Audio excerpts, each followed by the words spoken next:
Peel. Hello, Mr. Mayor. Good to have you back. Thank you. My condolences. Thank you. How old was your mother? 76. That's young these days. Is your father still alive? No. I lost both my parents too. Tough spot. You feel it's disorienting for a while. You feel untethered, but I suppose that you are. How were the services? Really, it's a blur. Yeah, she wasn't from here, was she? No, the coast. My wife's from here. Her parents are getting older, so we moved here a couple of years ago to be close to them. Right. Well, you seem to be bearing up. Welcome back. Let me know if there's anything I can do. Thank you. Oh, how was last week? Did I miss anything? We're on track.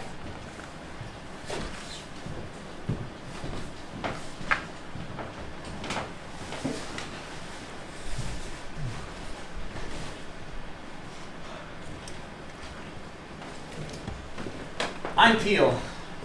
I know. Okay, it's just that I knew and I missed last week. So I've only been to a couple of meetings. 2. I know. So I wasn't sure if you remembered me. I know who you are. Still learning the lay of the land. It takes a while. How long have you been the clerk? A few years. You have an awful lot of responsibility. I knew what I was signing up for. Still, it's a lot.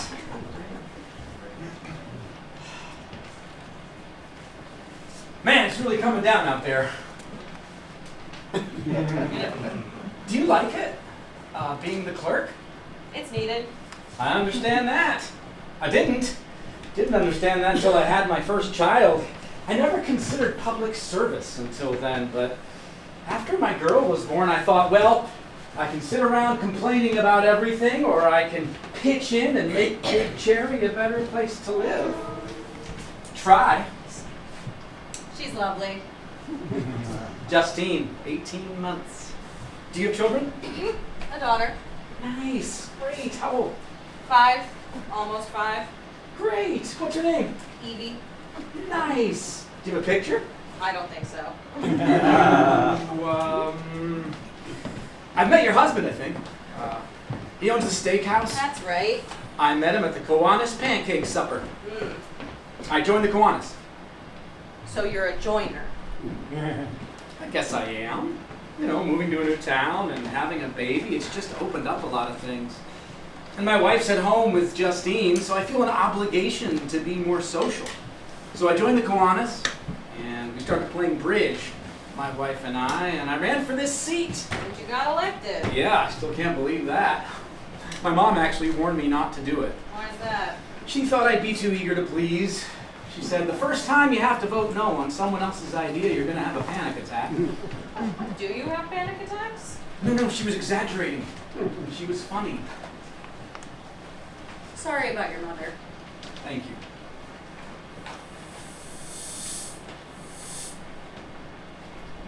Is that something that happens? The grid. It's really old. Who's Evie's dentist? Sorry, I'm a dentist, pediatric dentist.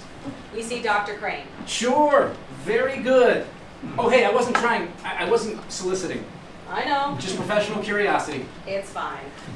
Boy, old Crane really has it sewn up around here, doesn't he? Did I miss anything last week? I heard some of the fellows in the parking lot talking about Mr. Carp. I'm sure you'll learn everything you need to know. My buddy Jim Rutherford, he's the editor of the Record. He's a big guy. He used to play tight end for the Savages. Anyway, Sunday afternoon, we're out at Iroquois, the 18th hole. Jim is a good golfer. He carries a 7 handicap. He's 40 yards from the cup. And he's got a great line. And he decides he's going to punch it with a wedge. So he steps up and he shakes it. He shakes!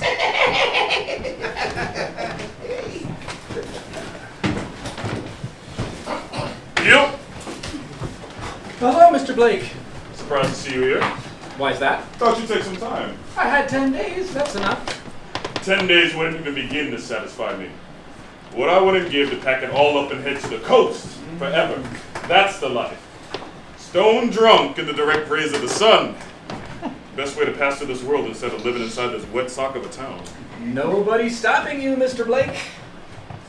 Are you making a joke? Not intentionally. What did he want? Who? Superba. Just condolences. Ah, for who? For me, for my mother. Right. Sorry about your mother. Thank you. What happened last week? What happened? The meeting last week. Did something happen with Mr. Karp? Who have you spoken to? What do you mean, no one? You've spoken to no one? I'm speaking to you. You've spoken to no one. I just got back. But you said you heard about Carl. Just now, coming in, I overheard some talk about Mr. Karp. But Superba didn't mention Carl, did he? No, should he have? I'm not sure it's my responsibility. What is it? Catching you up. Not your responsibility? Carp is no longer on the council. What? Now, he understood I couldn't speak on behalf of his cause. I have to see which way the wind is blowing. Which way is the wind blowing? An ill wind bloweth no man to good. The wind bloweth? The wind bloweth, all right. Phil? Hello, Mr. Hanratty. Blake? And ready? What about this rain? What about it? It's raining. Tell me about it. It's been raining for 2 weeks. I live here. My condolences. Tk you. Are you feeling all right, aside from the obvious? I feel fine. You look beat. I'm not sure you're saying that right. Rag. No, I feel well. Yourself? Better than usual, actually. Flushed with positive ion. You do look well. Thank you. Very healthy. Thank you. You eat nuts. Sorry? You must eat nuts. They're the reason you look so oily. Well oiled. Okay. Nuts have a lot of essential oils. Yes, I eat nuts. Listen, what is the story with Mr. Karp? Peel is just now hearing about Carl. Oh, shame about Cohen. Is it? Yes, I think so. I mean, a man down. Down how? A bad man down is no tragedy. Mr. Karp isn't a bad man.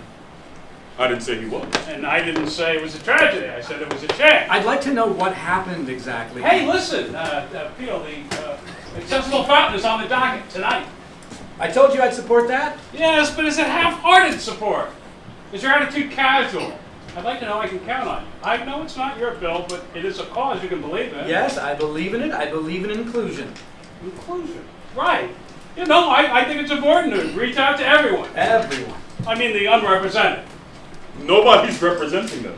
Yeah, but I still think that it's important that we reach out to them, even if we don't have them and any of them on our board. Because his sister's handicapped. Oh my God, Blake, are you behind on the nomenclature? Handicapped when that was sodomy laws. Don't we still have sodomy laws? Hoop skirts. I know. The correct term is Disabled. Impaired. Disabled. I don't think so, Harry. No, I'm certain about this. We reviewed the semantics. Who's we? What kind of review? My guys, the accessible fountain men. We did a study. You have accessible fountain men? You can't get anything done on your own. You did a study on the nomenclature. No, on the semantics. What's the difference? Impairment is the source of disability. No, what's the difference between semantics and nomenclature? They're different words. Look, you know, I'm not asking you to raise a flag or anything, but any help you can give on behalf of this bill would be greatly appreciated. Your vote, of course, would be greatly appreciated. You have my support, but I really want to get the story on Mr. Karp. How about you, Blake? It all depends, doesn't it? Does it? Would you consider my support a favor? It would be a favor. I would consider that a favor. A favor to be repaid. Oh, I see. You'll support my bill if I support Lincoln's Smackdown. You vote for Lincoln Smackdown, and I'll blow my hooter in support of your handicap bill. Disabled. Infirm. What? Sorry. Deformity. No! No, wasn't that it? No, infirmity. Impairment! Now that doesn't sound right. Lincoln Smackdown is a ludicrous idea. That's what they said about Social Security. You cannot compare Social Security to Lincoln Smackdown. Peel! Hello, Mr. Assaloni. Sorry about your mom. Thank you. How did she go? Stroke. That'd go. Oh, hey, listen, Peel. With Karp gone, I've lost a partner for squash. Someone told me you played. I've had to give it up, at least until I have surgery on my labrum. You're what? My labrum. You have a labor? I tore my labrum, and until I have the surgery, I can't play squash. Can I have your racket? Well, if you're not using it, you don't need your racket. No. So can I have it? Why do you want it? It's nice to have an extra.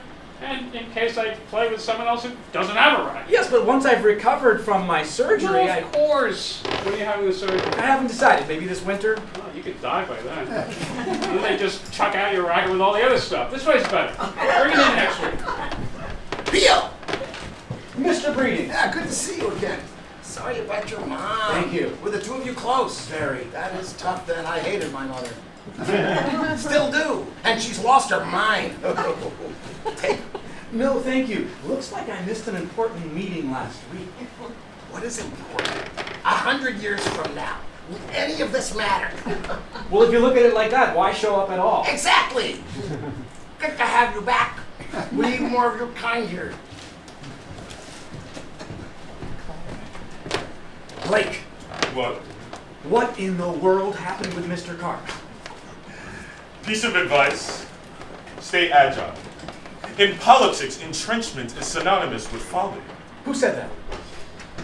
I don't know, Hobbes maybe? Looks like we've got a quorum. Keep your eyes on Breeding. On Mr. Breeding? Breeding is the weather vane. Asaloni is the junkyard dog. Mr. Breeding doesn't have any real power. He doesn't have power, he has sway. Sway is power, isn't it? The ability to affect outcomes in a vacuum, that's power.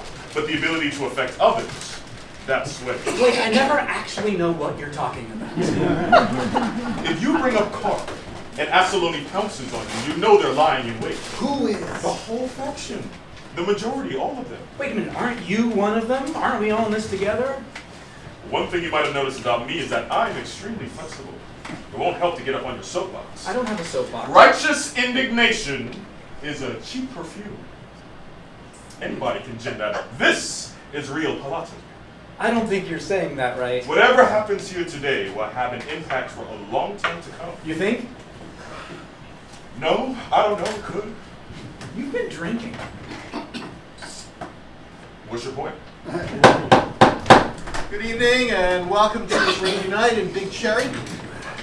This is a good day. And I want to thank everyone for coming to this closed session of the Big City Cherry Council as we do the people's work. And so we're going to start. Madam Clerk, would you please call the roll? Mr. Asalone, Asaloni, here. Mr. Blake, Here. Mr. Breeding, Here. Mr. Carp, my bad, Mr. Hanratty, Here. Ms. Innes, here, Ms. Matz, Here. Mr. Oldfield, Here. Mr. Peel, Here. Mayor Superba. Here. We have a quorum. Thank you. Normally when we hold a closed meeting, we dispense with the invocation, but I'm going to ask Councilman Peel to lead us in prayer tonight. Peel, You want me to? you're up for it.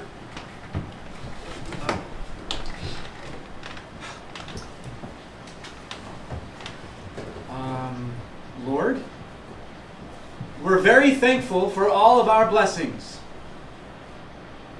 Thank you for the rain, and thank you for all the people working tonight.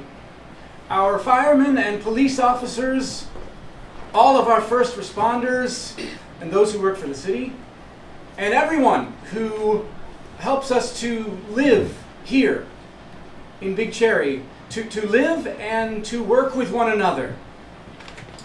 Thank you to all who volunteer and make our town safe and healthy. And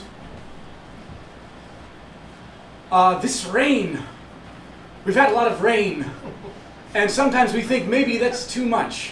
It soaks the ground and floods the lowlands. But rain is good. It's a good thing. The rain is a reminder of you and the things you provide for us. Pray for us. Pray that we may be a good example. Amen. Amen. Thank you.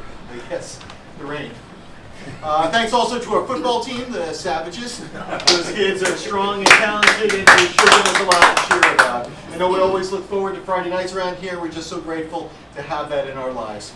Sure did a number on Grassland last Friday night. We all enjoyed that. So, now we will pledge our allegiance.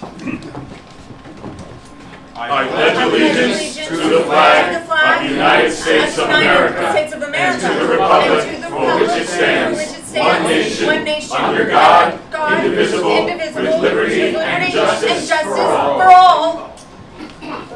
All right, now, before we begin, are there any announcements? I have an announcement. All right, go ahead. Well, let's talk about parking.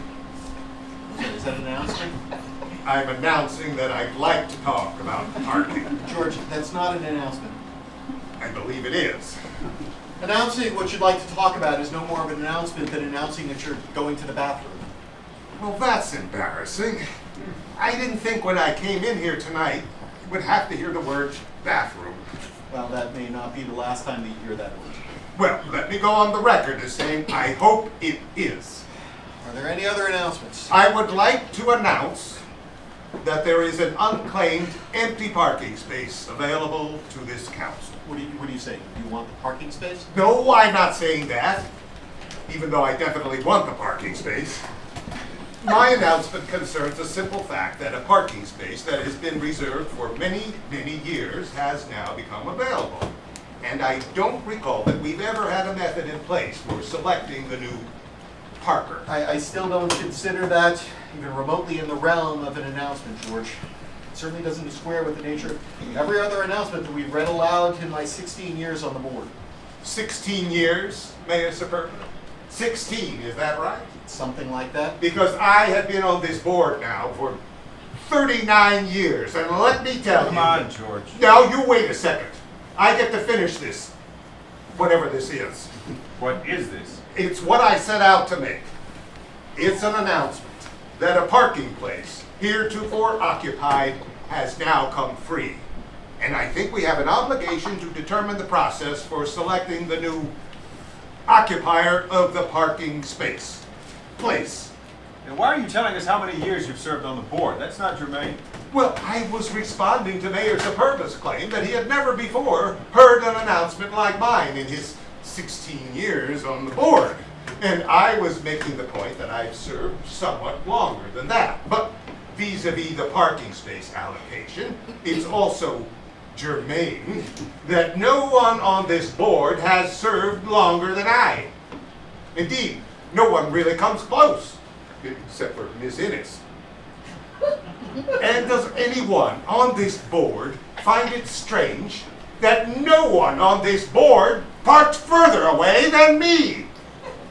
Farther. I don't find it strange. Does anyone else find it strange? I don't find it strange. I don't find it strange. Why don't you find it strange? Why does anyone not find something strange? That's no answer. Why don't you find it strange? Because nobody cares. Well, that has nothing to do with why it isn't strange. So you're saying it's not strange? You said it's not strange. Then we agree. Any more announcements? Has this issue been resolved? Rather, this issue is not resolved. Why don't you bring this up as new business next week? How can it be new business next week? Then why don't you bring it up as last week's business, but next week? Might I bring it up as new business at this week's meeting? You might. I might. Yes. Now, if there are no more... And I might not. Okay, so if there are no further announcements, we can proceed with the approval of the minutes. Your Honor, before we approve the minutes, I wonder if I might read something to the council. And what is that? A statement. And what is the nature of the statement? It is a statement I'd like to read to the council about the council. I wonder if it might be more appropriate to read in a meeting of the Council Rules Committee. Ms. Metz, Yes? you're a chairperson of the Council Rules Committee. Yes, I am. Is there a committee meeting scheduled in the near future? That would depend on your definition of future. Events that will happen in the time to come? Then yes, of course. Ms. Innes. All due respect, my piece doesn't address council rules per se. It has more to do with spirit. Spirit, in what sense? Esprit de corps. Couldn't you just summarize the piece? I could, but I don't think that would do my piece justice. Does your piece deserve justice? Don't all pieces? No! I write better than I speak. Most of us write better than we speak, but that doesn't mean we go around reading pre-written statements aloud. Maybe you don't. Well, you do. When permitted. Are you often permitted? I am occasionally permitted. God's sake, just let her read it. All right, Ms. Innes, please go ahead.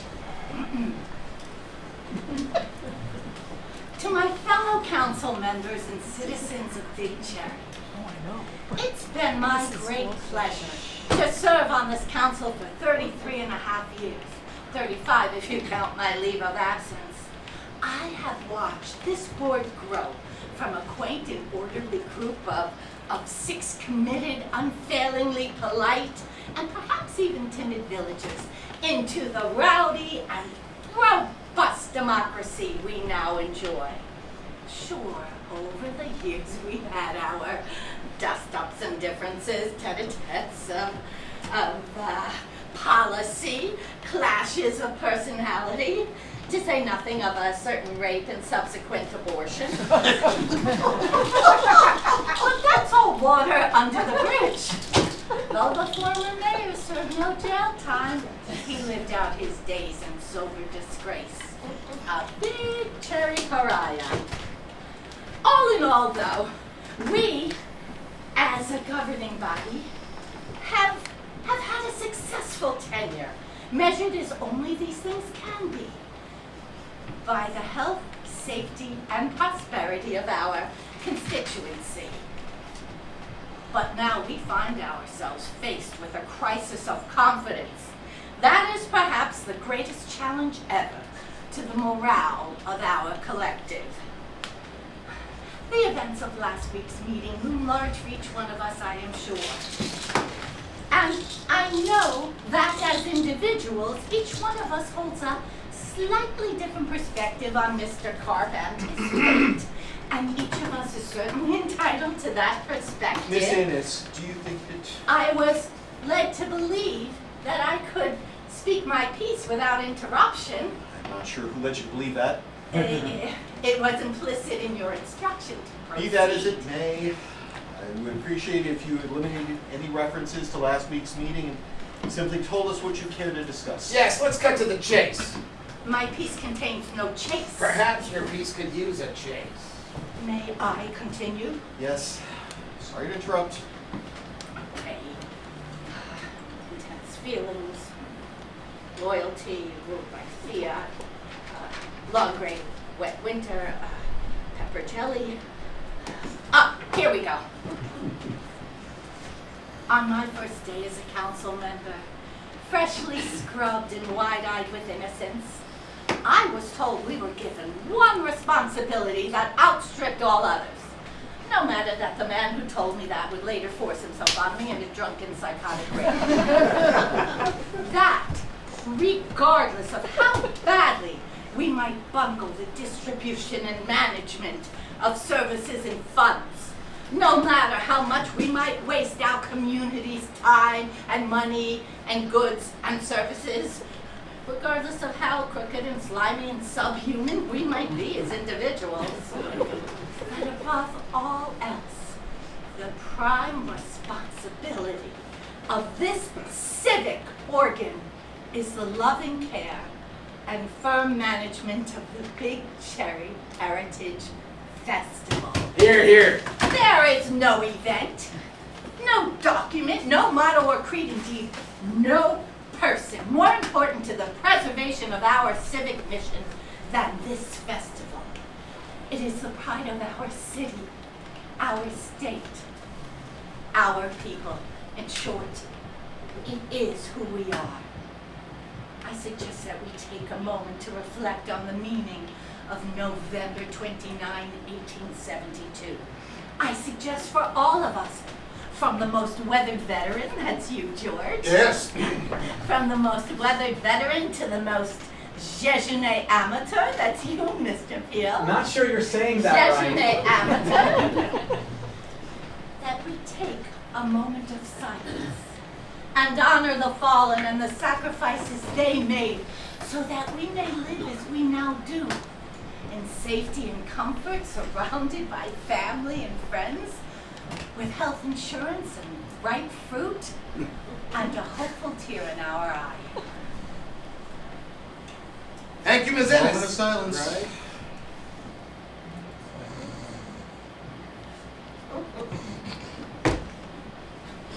And with that moment Now. of silence, I hope we find ourselves Ms. with a Innes. shared... Is not the moment of silence the conclusion of your piece? No, not quite. The moment of silence traditionally concludes a piece. Well, clearly my piece isn't traditional. I object. You object? I do. Shall I avail myself of a lawyer? Am I on trial? I won't be held hostage. I'll inform your family. Carry on, Miss Innes. And with that shared moment, the shared moment I refer to here is the moment of silence. Yes.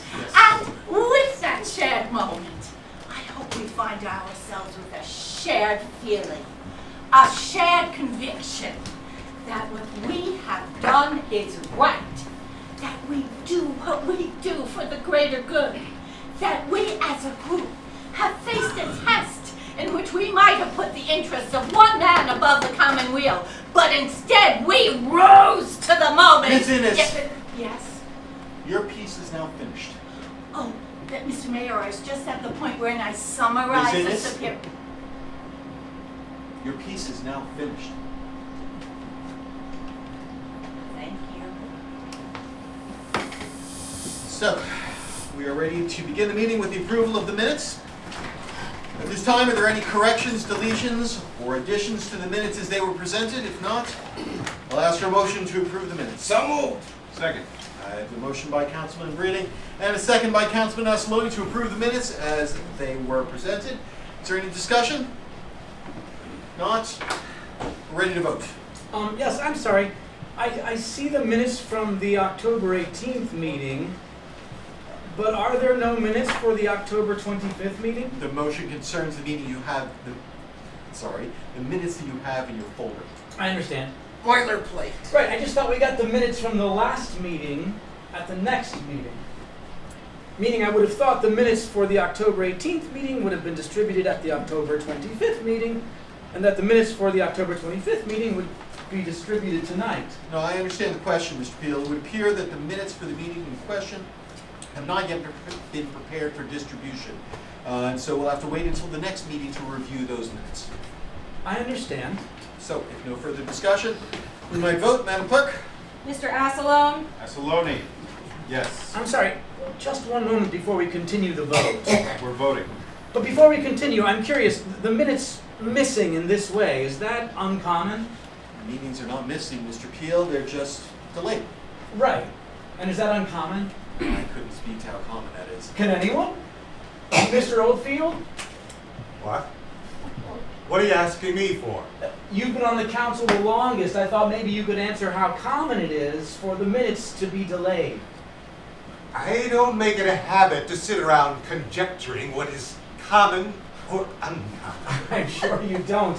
But in this one instance, could you tell me if it is uncommon for the minutes to be delayed? Don't pick on me. For heaven's sake. Let me just put the question to the group. Can anyone here tell me if it is uncommon for the minutes of a meeting to be delayed? Apparently not. We can continue the vote. Mr. Blake, Yes. Mr. Breeding, Miss Johnson? Wait. Miss Johnson, can you say? She's asked for my vote. I know, but I'm just trying to ascertain why the But minutes you from the last can't meeting- speak. When she asks for my vote, she's waiting for me to speak. We are all waiting for me to speak. I'm sorry. Yes! Miss Johnson, Just taking the vote, Mr. Peel. I'd like to continue the discussion just for a moment. All of this is boilerplate. Miss Johnson, can you tell me why the minutes are delayed? Mr. Peel. Can you? Mr. Mayor, point of order. Really, Mr. Peel, we should continue the voting process. Ms. Johnson? Mr. Carp, my bad. Mr. Hanratty, Yes. Ms. Innes, Yes. Ms. Matz, Here. I mean, yes. Mr. Oldfield, Yes. Mr. Peel, Miss Johnson, can you answer my question? Point of order! I'm just trying to learn where the minutes from last week's meeting have got to. Got to. Who says they got to anywhere? Mr. Mayor, I'm just asking if not having the minutes from the previous week's meeting has ever happened before. Yes, it has happened before. It happened last week. Thank you. Can I get on with the vote now? I vote yes. Mayor Superba. Yes. Motion carries. Okay, motion carries. And the minutes are approved as presented. We now move to item 6.1. This item concerns recovered, lost, or stolen bicycles. I'm sorry, quick question. I know this item came to the council's attention due to the work of Mr. Karp, and I'm a little flummoxed to find him absent from this meeting today. And I really hate to discuss the item on the agenda without him here. Mr. Karp is no longer on the board. Yes, I heard that. I was told that. But absent a copy of the minutes, I'm a little unclear as to why that is. And I'd at least like to follow up with this agenda item in a way that would suit Mr. Karp.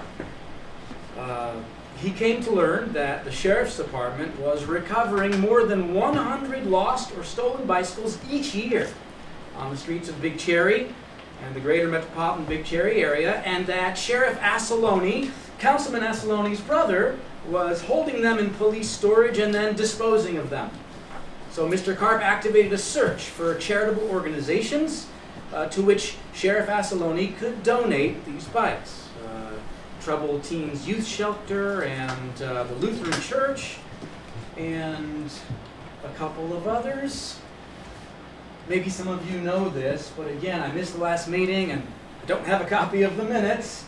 And Mr. Karp isn't here to inform me about the direction he would want me to take this. You missed a meeting. Yes, I missed last week's meeting. You missed a meeting. And so now you expect us to use a time in this week's meeting to inform you about last week's meeting, as if that's the best use of our time? No one would need to catch me up if I had a copy of the minutes from last week's meeting. But those minutes do not exist. You've been told that.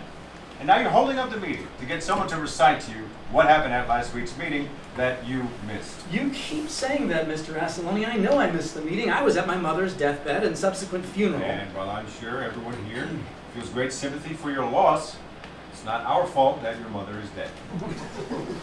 No, it isn't.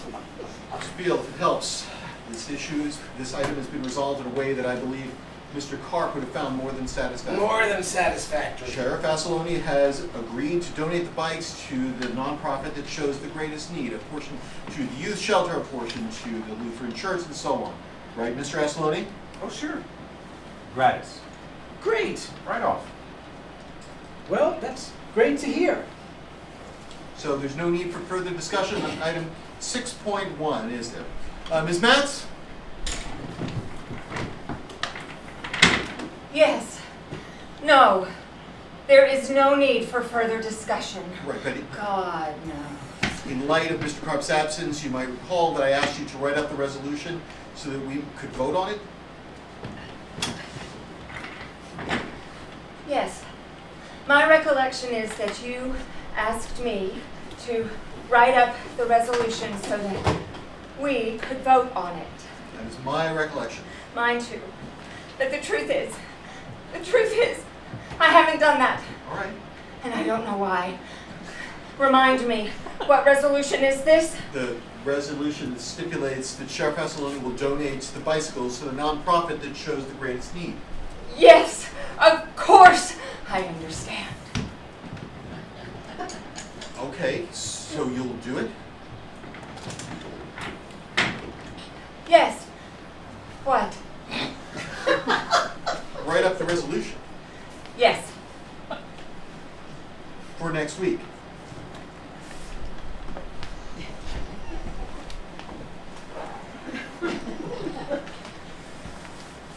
Yes.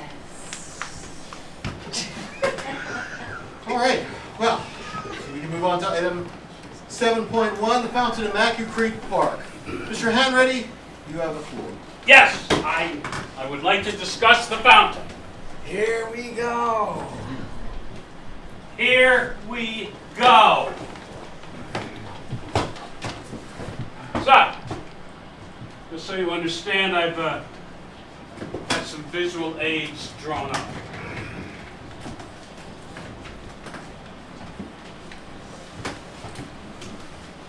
Just to orient you, this is City Hall. It's the old Rexall drug, right? Faubel, Maggie Creek, of course. And right here is the current fountain. Now, Harry, what am I looking at here? Is this a medallion? What? Medallion? Is this a medallion of some sort? A hood ornament? It spins with the wind, that kind of thing? No, George. It's a map of the park. Got it. You all know this fountain. People without disabilities can walk right up to it, up those old circular stone steps, and sit on the edge, have an ice cream. Some throw in coins. And what is the purpose of those coins? What? To what end do they put coins in the fountain? To make a wish? The wishes cost money? For God's sake, George. What? You aren't familiar with the tradition of tossing a coin into a fountain and making a wish? Excuse me, friend, I'll shut up. In any case, people without disabilities have had an access to this fountain that the disabled have simply never enjoyed. And that's not fair. And I suppose you know what happens to all those coins, too. Smart guy. You spit on me, George. I'm sorry. Oh my God, you spit on me. I'm sorry. Can you explain why I have two sets of numbers here? Certainly, Mr. Mayor. If you look in your folder, you'll see the green shaded pages, and those show the financial proposal for a complete renovation of the fountain, in which we rip out the old one and replace it with a majestic new fountain designed by local architect Faint Waysbury. And the pink shaded pages? That's the less expensive option. I'll be honest and tell you, I'm a lot less fond of it. It's much less visually appealing, and it feels like a stopgap solution. Which is? A plank. It's just a plank. It allows anyone in a wheelchair to roll up the plank to the fountain. Substantially less money. A lot less money. It is. It's a plank. You know, a plank has other practical applications. It could be used, for example, for large industrial equipment to roll directly to the fountain. The fountain does not require large industrial equipment. Really? There isn't any large industrial equipment that might be used to repair the fountain or perform some other maintenance function. I wouldn't know what that is. I thought you were going to research this project. I've done substantial research. And yet, you can't tell us the purpose of large industrial equipment accessing the fountain by this plank. No, Mr. Breeding, I cannot. Because there is no reason that large industrial equipment would need to get to the fountain. And besides, I don't know what large industrial equipment you're referring to. Because you haven't done enough research. You could use that plank to dolly out all those coins. Not enough coins accumulate to warrant the use of a dollar. So this plank is superfluous. No! The purpose of the plank is so that my sister, or any other soul confined to the use of a wheelchair, can reach the fountain and see the bottom of it. There's nothing so interesting about the bottom of it. There is if you've ever seen it. Well, bring your sister around. I can assure her there's not much to see at the bottom of a fountain. You could just show her a picture. Yeah. Mr. Mayor, I would like to show the council a rendering of the fountain should we choose the more complete renovation.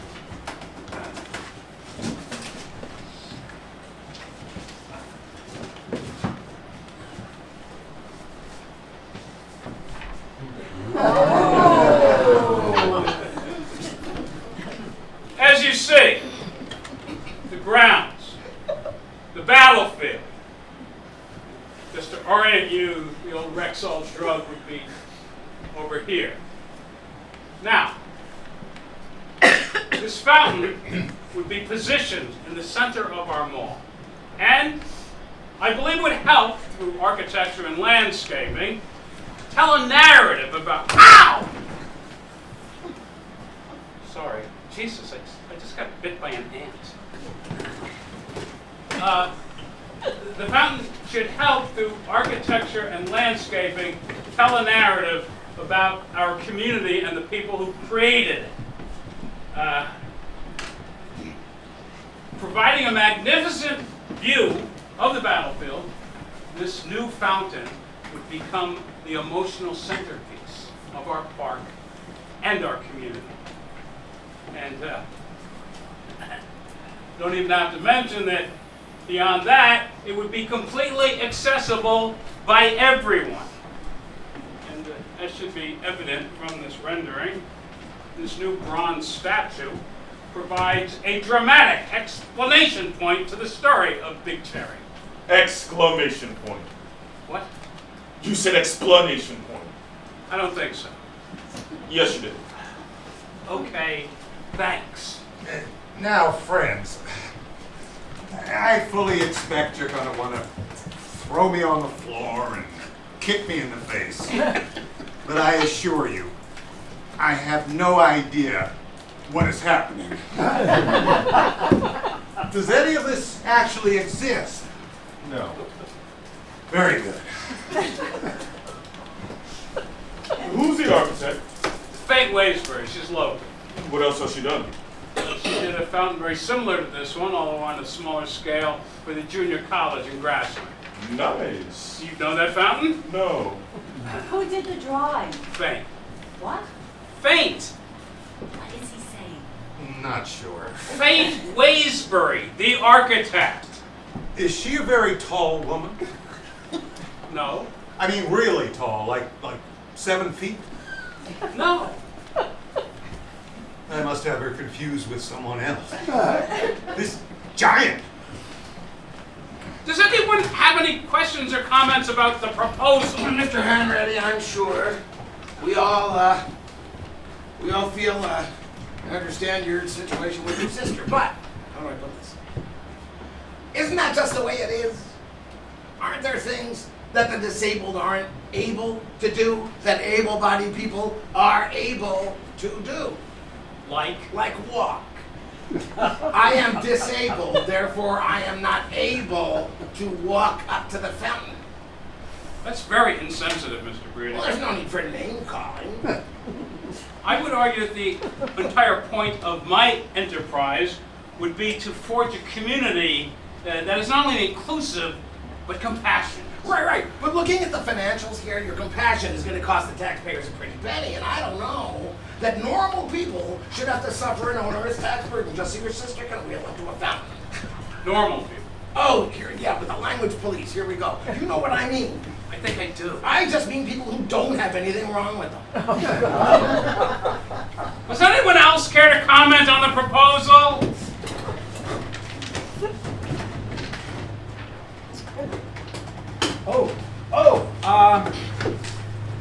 I like the design and the statue.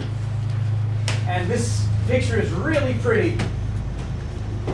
And I certainly would stand up for people who can't. I appreciate the work Mr. Hanratty has put into this, and I think it's a fine idea. Thank you, Mr. Poole. Peel. Just one question. Who is the figure in the middle, the statue? Sorry? You really don't know? What, is it obvious? Ulysses S. Grant, or... Sorry, should I know it? Are you not familiar with the battle at Mackey Creek? Oh, yeah, he's a figure from that, historical figure from that? You don't know the story. I know there was quite a battle at Mackey Creek during the Civil War. Public education is a joke. You know what? I don't. Clearly, I don't really know the whole story.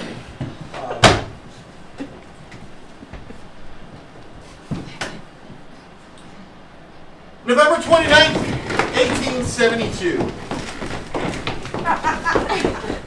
They say it was cold that day, bitterly cold for November, an early sign of a miserable winter to come.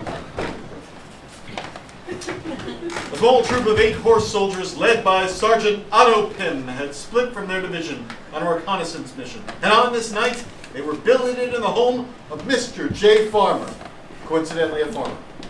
You are more than welcome to bed in our house, Sergeant Pym. And your horses are surely welcome to our water, but tell me, what is the purpose of your mission? Your very presence has me and my wife wary. And our daughter, Debbie, is plainly scared. There's been much activity from the Sioux in this area, Mr. Farmer. We've had many reports of stables burned and horses thieved. Farmers and trappers clear from here to grassland have made report of skirmishes and the like. And while I like not to scare your daughter Debbie, it is true that the Sioux have put a store in white children, particularly young girls. The whole of the Farmer family bedded down in the parents' room while 4 of the men slept in the farmer's daughter's room of the farmer's daughter Debbie. The other 4 soldiers slept in the hayloft. Sergeant Otto Pym slept with his men in the barn, for he was the sort of soldier who insisted that no man under his command would suffer more hardship than he. A November wind in this country can be mistaken for many things, even the devil himself. So the soldiers can be forgiven for dismissing the early signs of a stealthy Sioux. And indeed, it was not a sound that alerted Sergeant Pym to the Sioux's attack, but a smell. What's that smell? Stanton, are you smoking the cigar? What the? Fire! The dry hay of winter ignited like nitro. The soldiers in the hayloft awoke to the horror of their bedroom barn engulfed in flames. Save the furnace! Pym flew out of the hayloft and literally ran through the fire, blindly charging into the smoky night, where he was set upon by a young Sioux warrior. Around them, chaos reigned. 20 Sioux warriors torched the farmer's home, rounded up the farmer's horses, and shot every white man in sight indiscriminately, civilian and soldier alike, with long rifles as well as the bow and arrow. Pym struggled valiantly with his young savage, and he saw his best soldier, young Archibald Stanton, shot in the back. All running for the farmer house. Finally, Pym overcame his adversary and took up a vantage point behind the farmer's well. Using the young warrior's long gun, he began to pick off the marauders with remarkable sharpshooting. 1, then 2, then 4, then 5. The Sioux realized they were being decimated by a lone sniper, and so they approached the well. That only made them easier to see and to shoot.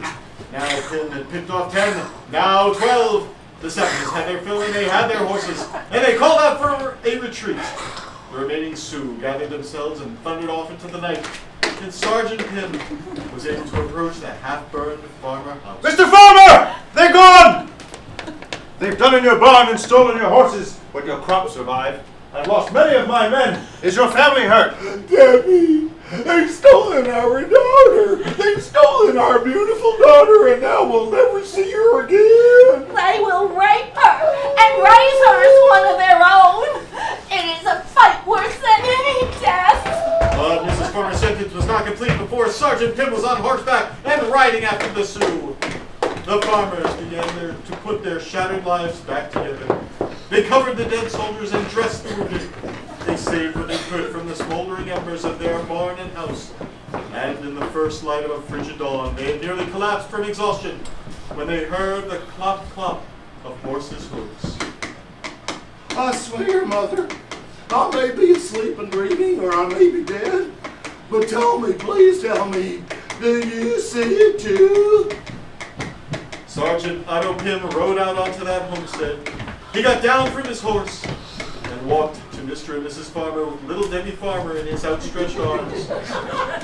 He handed their daughter to them and said, Here is your future. and as soon as they had taken Debbie Farmer from him, he collapsed to the ground with 3 arrows protruding from his back. And the town of Big Cherry was saved. The town of Big Cherry was saved!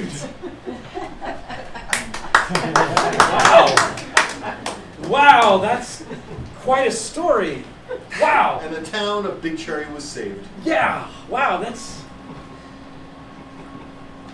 You know, it's interesting, but the Natalie Wood character in The Searchers, Natalie Wood gets kidnapped by Indians, and her name is Debbie. Debbie Farmer grew up to be an important figure in this town, almost like royalty. Oh, yeah? Land holdings, oil, real estate, tremendous wealth. Really? That's really... Here is your future. Yeah, wow, he really said that, with 3 arrows in his back. Quite an achievement. Quite an achievement. My wife's from here. It's weird she never told me that. That's really that's vivid. And so, the statue is the guy from the story. Yeah, Sergeant Otto Pym. Otto Pym, right. I wonder why they didn't name the town Pymville, or Pymtown, or Pymsylvania. I mean, why Big Cherry? There aren't any cherry trees around here. Well, at some point there were one or two. So, this is Otto Pym crashing the Sioux party to get back Little Debbie. Yes. And right here on the base of the fountain, there would be a ribbon. Not an actual ribbon, a ribbon of stone. And it would say, and the town of Big Cherry was saved. No, it says, and the town of Big Cherry was saved. It should say, here is your future. You're right. It should. Here is your future. Mr. Mayor, I request an up or down vote on my complete renovation. Very well, we'll vote on agenda item 7.1, Mr. Hanratty's resolution for an accessible fountain. Madam Clerk. Mr. Assalone? Assaloni. No. Mr. Blake? No. Mr. Breeding? No. Mr. Hanratty? Yes. Ms. Innes? No. Ms. Matz? Ms. Matz? Sorry. No. Mr. Oldfield? No. Mr. Peel? Yes. Mayor Superba? No. 7 votes no, 2 votes yes. The resolution fails to pass. Say, whatever happened to that old Rexall drug anyway? I used to go in there at lunchtime and get a limeade in a styrofoam cup. And a little package of cheese crackers. It became the CVS. The what? The CVS drugstore. Mr. Mayor, I'm perplexed by your resistance.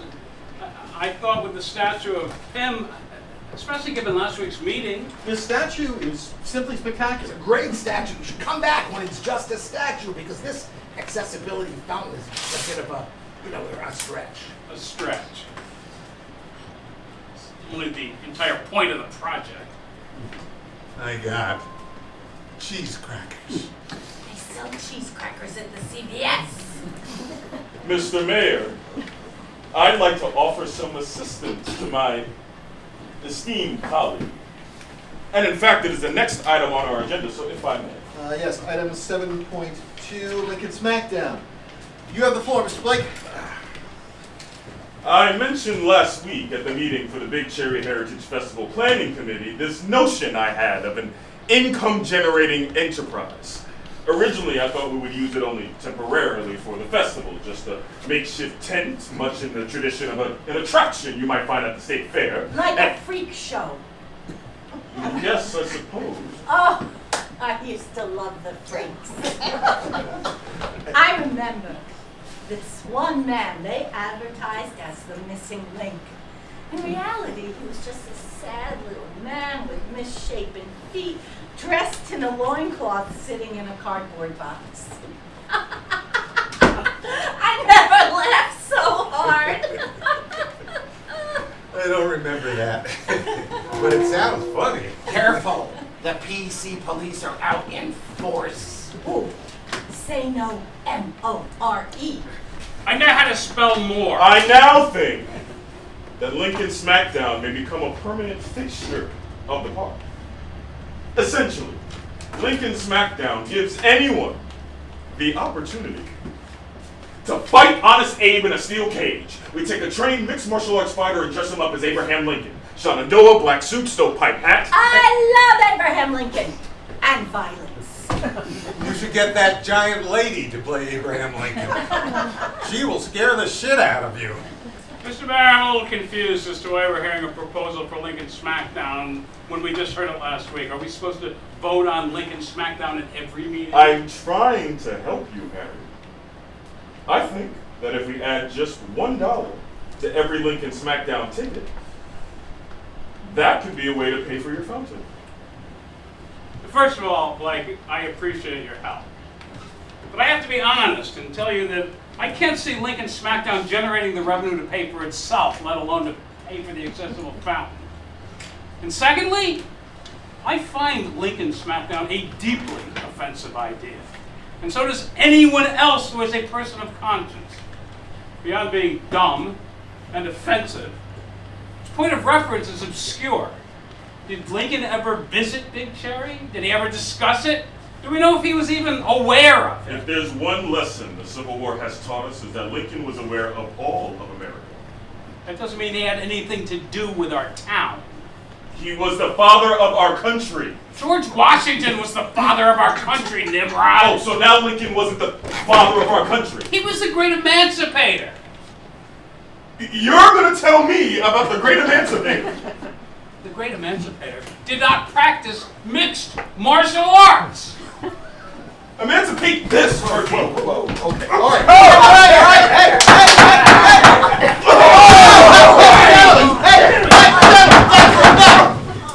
Calm down.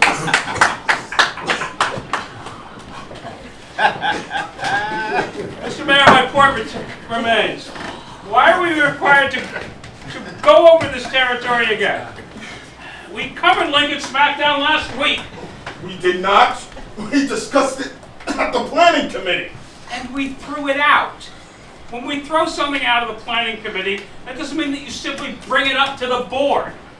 That's the whole point of the planning committee. That's why we have a planning committee. That's why we have any committee. And I don't believe we did just discuss this at the planning committee. I distinctly recall the topic of Lincoln SmackDown coming up at the general board meeting. It did not. It did! It did not. It did! Gentlemen, there's an easy way to find out. Why don't we have a brief recess and we'll get to the bottom of this when we get back from break. Thank God I need to get to the toilet. 5 minutes. Thanks for your help, Bill. These people are Philistines. I think it's a fine idea, Mr. Hanratty. I'm sure you'll eventually get the support you need. I hope they all die in a fire. Spirited. What's that? It's a spirited group. Democracy's messy. I appreciate everyone's passion.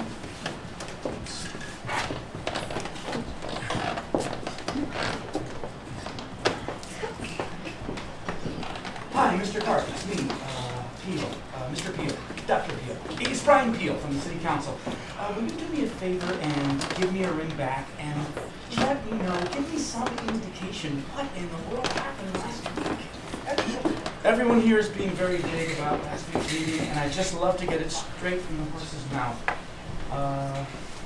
We're just on a break right now, but please, if you get a minute, call or text and tell me something. All right, hope you're well. You have children, Mr. Peel? I have a daughter, 18 months. Oh, that's great. What a sweetheart. That's a nice phone, too. Is that the new one? Yeah, just got it. You have kids? Yeah. 2 boys.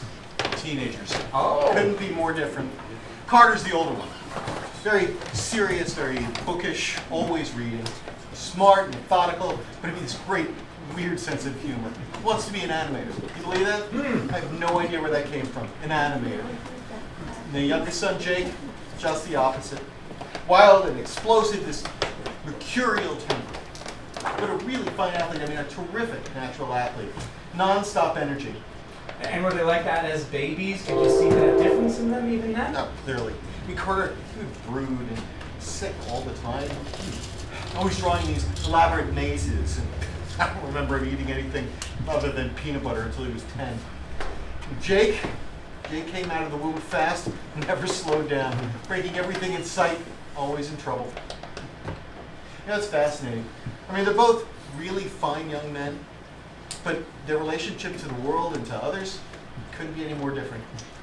Drive you crazy, too. Yeah, right. What's your daughter's name? Justine. That's a nice name. Listen to that rain. They're gonna need to build an ark to get us all out of here. Only 2 on the ark. What's that? We don't all get on the ark. 2 of every species. Only 2 of us get to go. So I'm about to announce what I found out. What's that? If we discussed the Lincoln SmackDown at last week's general meeting, Mr. Blake doesn't remember. If I find that off-putting, you're missing the point. I think I know what I did and said last week. Ladies and gentlemen, if we could start to regroup. And if you couldn't? If I couldn't... If you couldn't remember what you did or said last week. You could always consult the... Wake up. Okay, our meeting is back in session. We were discussing agenda item 7.2, Mr. Blake's proposal for an attraction, perhaps permanent, perhaps temporary attraction for the Big Cherry Heritage Festival. Madam Clerk, you were going to clarify if this agenda item was discussed at last week's general meeting? It was brought up at the general meeting, though we never heard a formal proposal. No, I didn't submit anything. That wasn't my point. All I said was... Excuse me, sorry. Can you tell me how we know this information, that it was brought up in the general meeting? Ms. Johnson looked it up. Right, but looked it up in what? In her notes, Mr. Peel. And how are her notes different from the minutes? Oh my God, what is it with you? I beg your pardon? The minutes are not prepared for distribution.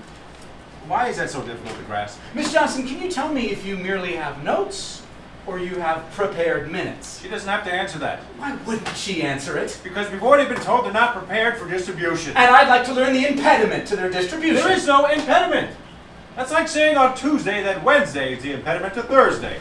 They're not done yet. Mr. Assaloni, I fail to see why this question is so vexing to Because you. you're wasting our time. Miss Johnson, can you tell me... The minutes are prepared. The minutes from last week are completely written. They have not yet been copied or distributed. Madam Clerk. And can you tell me why you haven't copied them? Madam Clerk. Peel, this I is suggest going that on we long move on to enough. I haven't copied or distributed them because Mayor Superba asked me not to. Friends, we have a real problem with these ants. Well, I wonder why that is. Oh, here we go. What do you mean? So this is, so now we've invented some vast conspiracy. No, I don't believe that. Why would you say that? Well, that seems to be what you're insinuating. Frankly, Mr. Breeding, I'm not sure you're bright enough to create a conspiracy. Excuse me? But you're simple enough to go along with one. Miss Johnson, will you please read me the minutes from the October 25th meeting? Point of order. You need to make a motion in order to hear those minutes, Mr. Peel. I move that Madam Clerk reads us the minutes from the meeting of October 25th. I'm afraid you'll need a second. Anyone? Second? Okay. In the absence of a second. I'll second the motion. Very well. Motion on the floor that Ms. Johnson reads us the minutes from the meeting on October 25th. Mr. Assalone, Assaloni. No. Mr. Blake, Yes. Mr. Breeding, No. Mr. Hanratty, Yes. Ms. Innes, No. Ms. Matz, Yes. No. Mr. Oldfield, Yes. Mr. Peel, Yes? Mayor Superba. Mayor Superba? 4 votes no and 4 votes yes. Yes, by all means. Please read the minutes. The motion carries.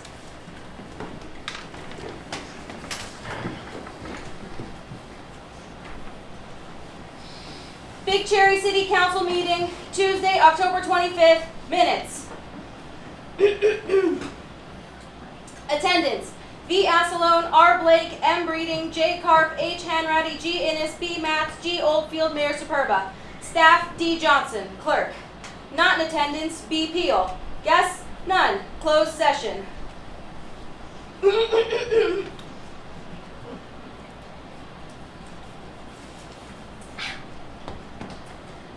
Number 1, welcome and overview. Mayor Superba called the meeting to order at 7:01 p.m. and due to the closed meeting dispensed with the invocation. The council recited the Pledge of Allegiance. Mayor Superba then asked if there were any announcements. Mr. Karp then announced to the group that Mr. Peel was not in attendance because his mother had just passed away, and Mr. Peel was attending her funeral on the coast. Mr. Karp then passed around a sympathy card for Mr. Peel, and all the members of the board signed it. Mr. Karp planned to present the card to Mr. Peel at the next board meeting.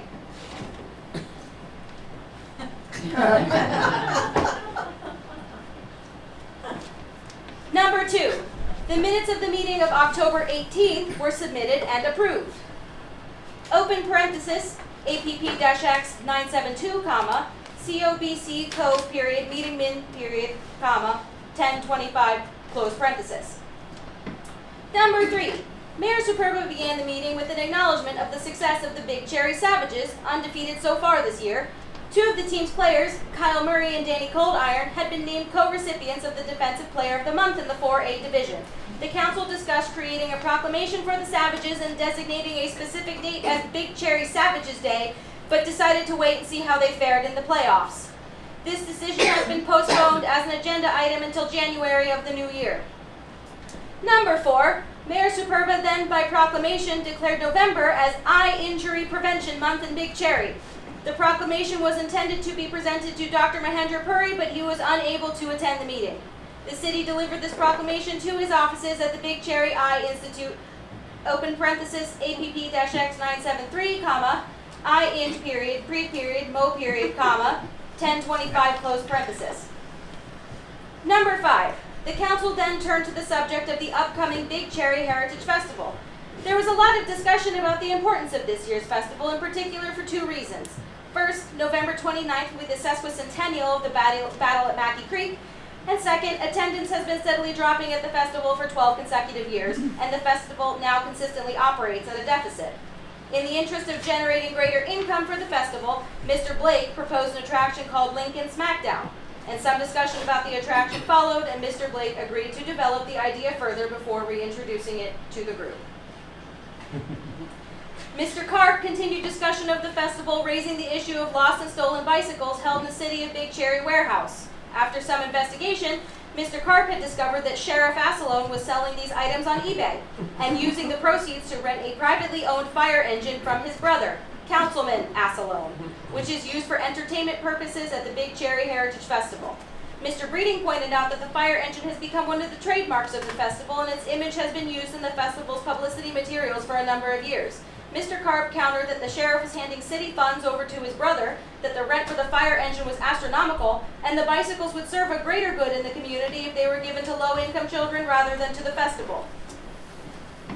Mr. Karp went on to say that he had taken a low view of the festival and suggested the community might be better off without it.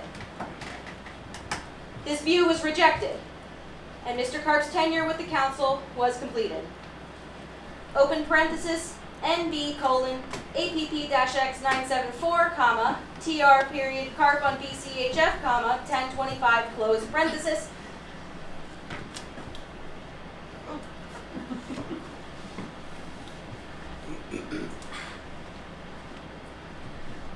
Given the high emotion of the proceedings, Mayor Superba called an end to the meeting before any other agenda items could be considered. Closing ceremony, the meeting concluded at 8:18 p.m.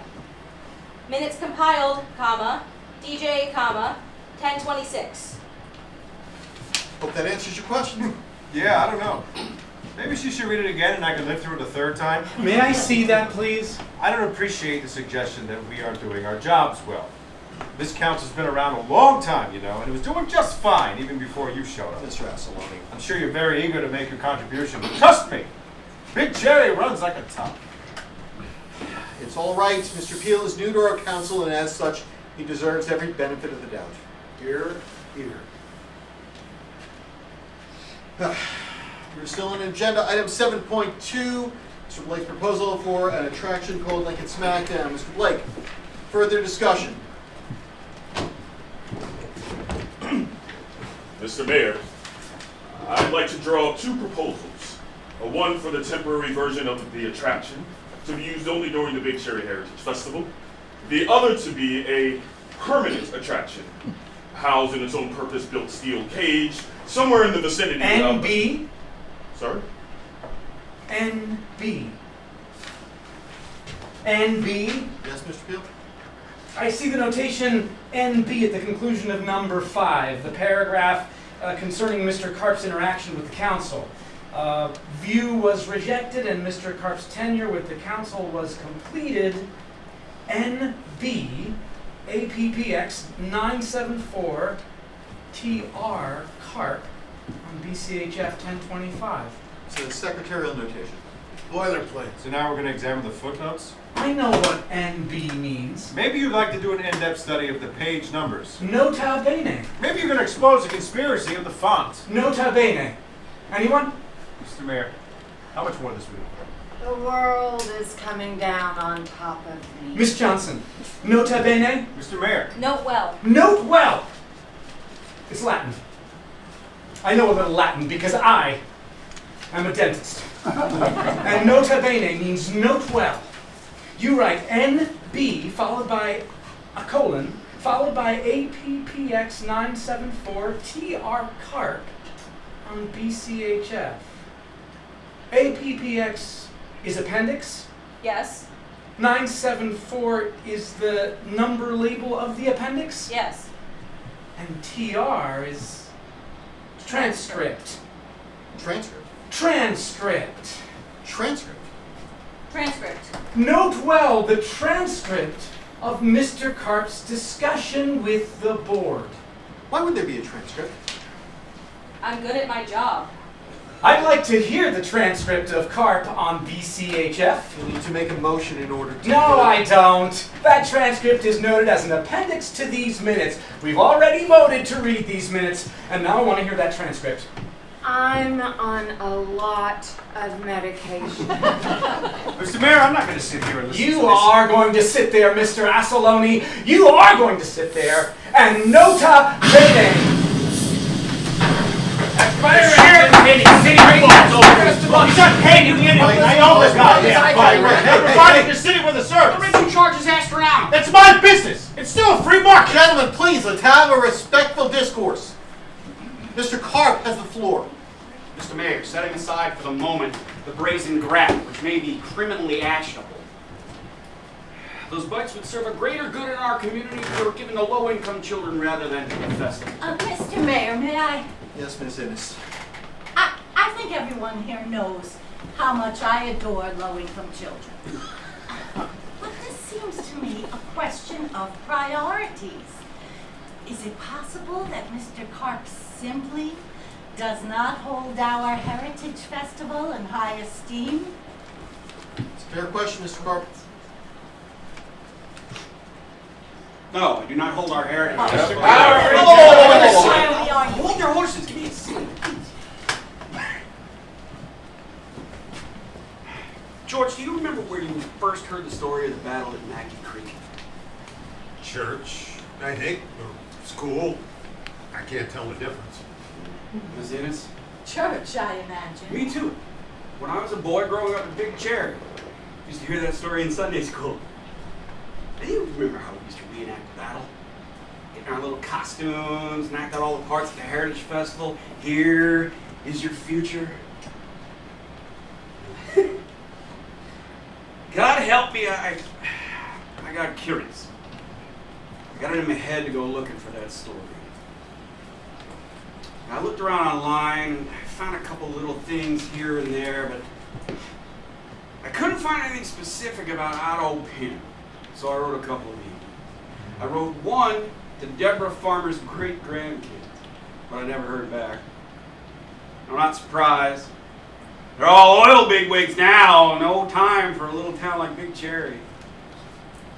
So I wrote an email to the U.S. Army. And I'll be darned, a month later they didn't write me back. Said yes, they had record of Otto Pym. And in fact, he had been given the Medal of Honor. And I thought, well, there's all the proof of the story anyone would ever need. And it made me proud. Like I was still that little boy thrilling to the adventures of Sergeant Otto Pym. But one other thing they wrote caught my eye, and it said that Otto Pym was one of 20 soldiers to be given commendations for their part in the battle at Maggie Creek. And I thought, 20? Well, that doesn't jive with the story of the 8 horse soldiers I've heard all my life. That got me thinking I should dig into it a little further.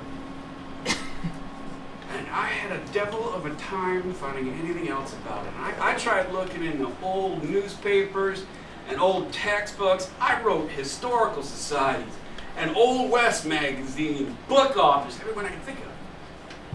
Finally, my daughter-in-law said, "Have you tried talking to any Native Americans?" I pretty much laughed in her face.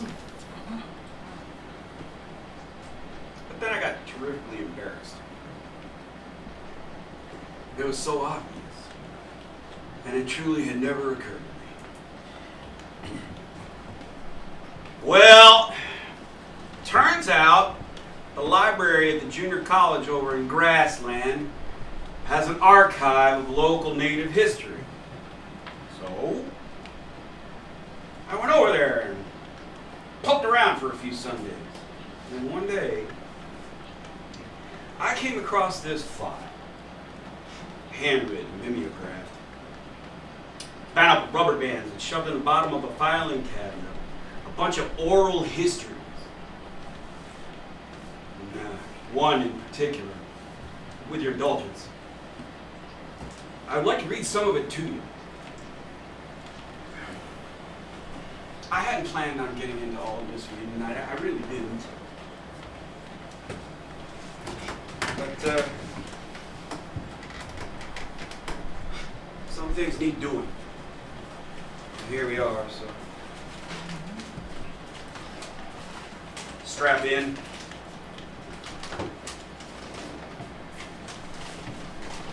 This is an oral history transcribed in 1942 by a schoolgirl, Mackey Creek Indian Agricultural Academy.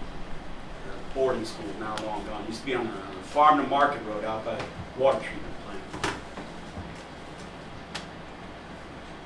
And the girl who took this history down is named Shannon Redstar.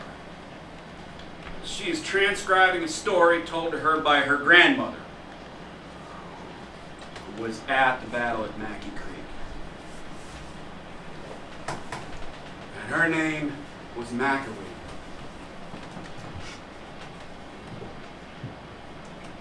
A boy from our camp had gone out for days to hunt. He came back very excited. He told the men he had found a big herd 1 day's ride away, and a group of the men rode out with that boy to find the four-leggeds. They were excited because the herds had become so sparse, and the freezing moon was coming. We lived by the river. We were the people who gather fish from the water. But four-legged beings meant we could get through the freezing moon. So they rode away. And it was that night that the soldiers showed up in our camp. It was like they knew the men would be away. They made us get out and come and stand in front of them while they went through our lodges and searched us. They said we had stolen eggs from a white family near to us along the river. I don't know if anyone had stolen eggs, but why would we? We had our own chickens and our own eggs. They made all the men show them their guns and put their guns in a pile. But the only men there were the elders who could not hunt. And one of the men was deaf, so he could not hear what the soldiers were yelling at him, and he did not know why they were trying to grab his gun. And they wrestled with the gun, and it went off. And suddenly they were shooting at us. Some women swam into the water away, so far to get away from the shooting, but the water was so cold and the water took them. I ran down the bank of the river as fast as I could go, and I was pulling a girl with me, a little girl who was not mine, but she was too young and she could not run as fast as me. I pulled her with me down the riverbank into the dark. I could hear the shooting behind me, but I did not turn around. I just ran. The girl could not keep up, but I was pulling her down the bank, and then we heard the horse behind us, and the girl screamed. But the soldier shot her, and she went still. I went into the river then and hid in the freezing water. He shot his gun into the water, but the water spirit took me and hid me.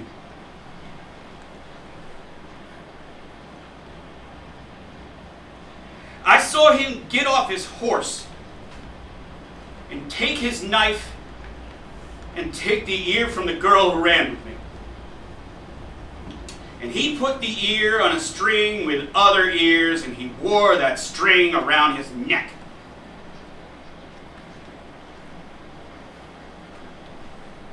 They killed 122 of us that night, mostly women and children. When the hunters rode back to the camp, the soldiers said they had started the fighting, and the soldiers marched them back to the soldiers' fort and put them in the stockade, and they marched us to the reservation. They gave a lot of those soldiers medals for what they had done that night. First white family who lived where our relatives used to found oil here in this ground, and they became very rich from the earth and started the town here. And do you know they named the town after us? Because that's what those men called us, was Cherry Nigton. And that is how this town got its name.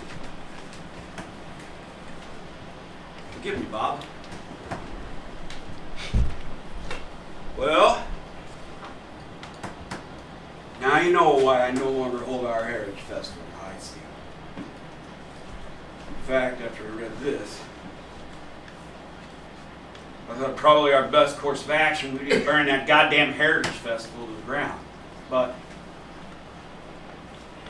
I'm not the burning kind. And after some reflection, I realized maybe we could use that festival in a new way. Teach people around here their actual heritage. I don't know anyone who can benefit from some unvarnished truth.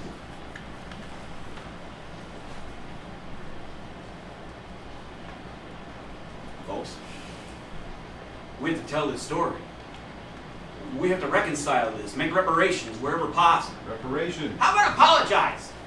That'd be a good start. What do we have to apologize for? All of it, Rat. We have to apologize for all of it. I haven't done anything. Yes, you have to. Every time you repeat that fairy tale about Sergeant Otto Pym, I've done it too. We all have. This letter is not just a repudiation, it's an opportunity. And this council could take the steering wheel on this issue.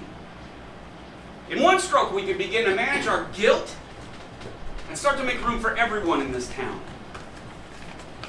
You know, this town isn't solely comprised of the descendants of German and Irish settlers, or Mr. Blake's ancestors, but also of the survivors of this massacre. You believe that? That the descendants of this tribe still live in this town? No. We killed most of them. But Miss Red Star, who wrote this down for her grandmother, and is now a very old lady herself, lives in a nursing home with your mother, Matt. Mr. Karp, I agree with you. This is a remarkable document. And I believe that it deserves a public airing, provided we can corroborate this woman's story. I believe that the more prudent way forward would be for us to table this until after this year's Heritage Festival. Here, here. Here, here. Let's agree to keep this under wraps until then, and then we can create a committee, a research committee devoted to digging into this. This woman's story has found its way to me after 150 years. And I'll be goddamned if I'm going to just send it off to die in some committee. Now look, I know we all get stuck in our ways around here. But this is a true story of our town. I know it. And you know it. And if this council won't face its responsibility, I'll just take this to the newspaper and get this published straight away. Carp, I play golf every Sunday with Jim Rutherford. He's the editor of the Big Cherry Record, and I don't think he'd be too interested in a story like this. Then I'll just take it over to the Grassland Democrat. You know they'll publish it. Someone will publish this. I'll give it to my kids. Put it on their computers. Facebook. Carp.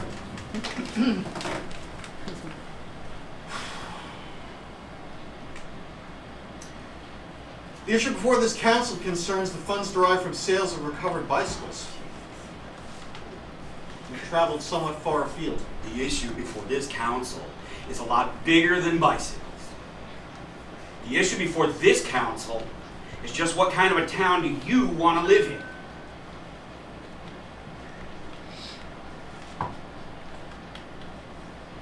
We built this town on a fiction.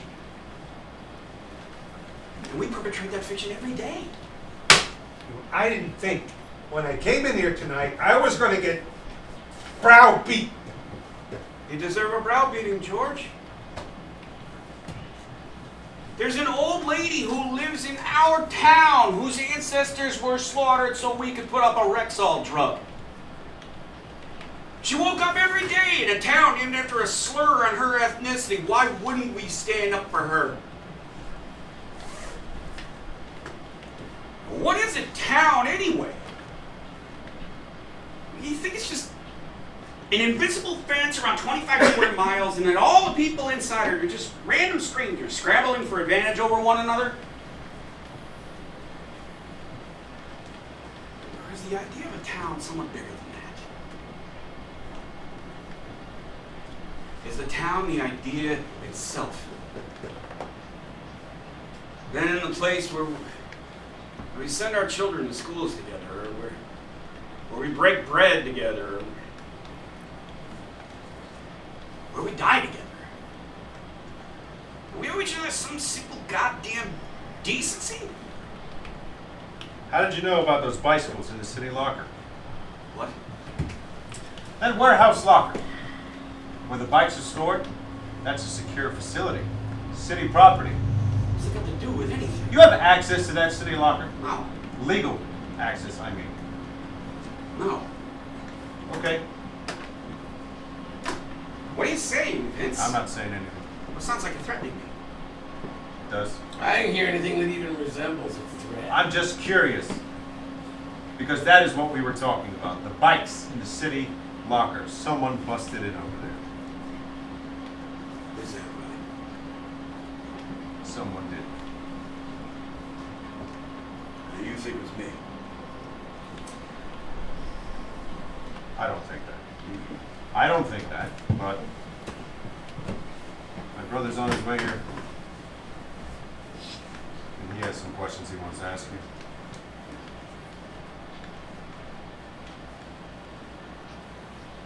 What are you guys gonna do? Make me disappear?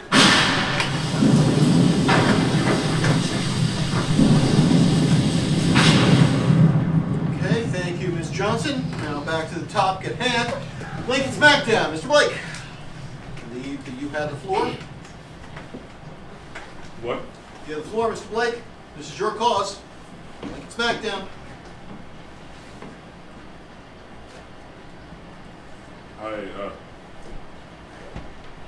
I think I need to table this for now. Maybe I can present something new to the group next week. What have you done? Okay, moving on to new business. Item 8.1 concerns a resolution which stipulates that 1, Sergeant Otto Pym's triumph over the Sioux Uprising is the official history of Big Cherry, and 2, that Big Cherry Public Schools will advance only this official history, enabling a rising generation to better understand the principles of the founding of Big Cherry. What in God's name have you done? Mr. Peel, we operate under Robert's Rules of Order here. I must insist that you adhere to those rules or we will have total chaos. Are you insane? Miss Johnson, where's Mr. Carp? Miss Johnson. I'm a committed public servant. I don't understand. You helped me. You were helping me. It wasn't personal. I don't agree with shutting down the discourse, And I think Mr. Karp made some valid points. Because Mr. Karp is an honorable man. But I have a little girl now. And I don't have the luxury of these ideas. We live here. This is where we live. I live here too. And I'm going to find Mr. Karp. Mr. Field, we all admire your verve. But I urge you to calm down and discuss it with the council. Because you're such reasonable people. Because this is the forum by which our society rules itself. This is our system. You can either operate from inside or outside, but you'll affect more change from within. Mr. Karp tried working from within. And you silenced him. Somehow. Just because you object to your own history. History is a verb. Your daughter, Justine, you say she's 18 months? Yes. Just learning to walk, developing a vocabulary. Yes. Now, I'm curious, Mr. Field. Are you teaching her the difference between right and wrong? What are you saying to me? I doubt that you are. You're doing what all new parents do. You're just trying to keep her alive. You're teaching her the animal act of self-preservation. Look around this room. We have children too. We want them to flourish and thrive. We want to give them agency and means and power and hope. We want them to look forward to the next generation and to the generation after that, not the one behind. The amazing things our children are going to accomplish. Of course, we all want the best for our children, Mr. Mayor. But the way you give them that future matters. The way you conduct yourself matters. The lessons you teach your children, the examples you set for them, who you are. It matters. Who you are. Don't you mean we? Aren't you one of us? I am nothing like you. Oh, go on. Get out of here. Just go get in your SUV. You do have an SUV, don't you? Well, you don't like it. It consumes a terrific amount of energy just to carry one family. It spews toxic materials into our environment, but you got it anyway because it hurts your wife's back to put the baby in a car seat of a sedan. Look, I have an SUV too, okay? So go ahead. Get in your SUV, drive home through the rain to your 2-story house. Kiss your wife and baby, pour yourself a drink, a single malt. Maybe get yourself a snack and sit in front of the computer. Pour out all that moral outrage onto social media. Then call your congressman in the morning. After a good night's sleep in your king-size bed, be sure to leave a scolding message demanding justice for Mr. Karp. And sometime tonight, when the temperature of your home falls to a certain mark and you hear the heater go on because that's what you programmed it to do, just remember that you live in a cocoon of comfort and safety because of all those people who came before you who weren't afraid to get their hands dirty. Imagine 2 futures for your daughter. One, in which she is Debbie Farmer, her world before her open and fertile. The other, where she is that little Indian girl, running down the riverbank, her last moments lived in blind terror.